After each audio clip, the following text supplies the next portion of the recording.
الاوفر ده ما ينفعش ابدا تفوته. ليه؟ تعال اقول لك ليه. اول حاجه انها فيلات متشطبه. تاني حاجه ان البيمنت بتوصل ل10 سنين. تالت حاجه انها مع مطور كبير. طب بالراحه بقى كده، ايه الاوفر؟ المكان فين؟ المطور مين؟ كمل فيديو هقولك. لونش جديد في المستقبل سيتي، قطعة الأرض جنب حسن علام على مساحة 100 فدان. الأوفر ده وقت اللونش بس. ايه اللي هيحصل وقت اللونش؟ حضرتك هتستلم الفيلا بتاعتك متشطبة مجانا، يعني مش هتتحاسب على التشطيب. طيب هو نوع التشطيب ايه؟ كفاية ان انا هقولك ان التشطيب باي منى حسين.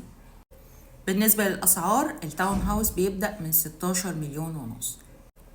اقساطك هتوصل ل10 سنين بمقدم 5%.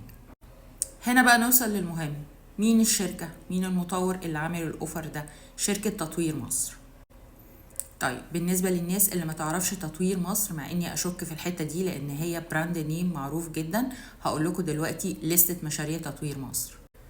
تطوير مصر هي صاحبة بلومفيلدز، صاحبة سولت، صاحبة المونت جلالة، وطبعا فوكابي. ما اعتقدش ان في حد ما يعرفش فوكابي.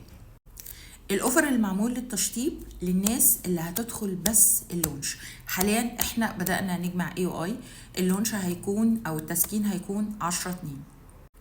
لو محتاجين تفاصيل اكتر كلموني او بعتولي او اكتبوا كومنت تم وانا هكلمكم بالتفاصيل. في فرص لو فوتناها مش بنزعل، بس في فرص لما بنفوتها بنرجع نزعل، فما تخليش الفرصة دي تفوتك. رقمي هتلاقوه في البايو، ياريت تكلموني او تبعتولي مسج. عندي طلب اخير مني ليكم، محتاجة لايك ومحتاجة كمان تعملوا سبسكرايب. واخيرا شكرا ليكم. هو انا قلت لكم ان الاوفر ده في المستقبل سيتي ولا نسيت؟ عموما هو في المستقبل سيتي.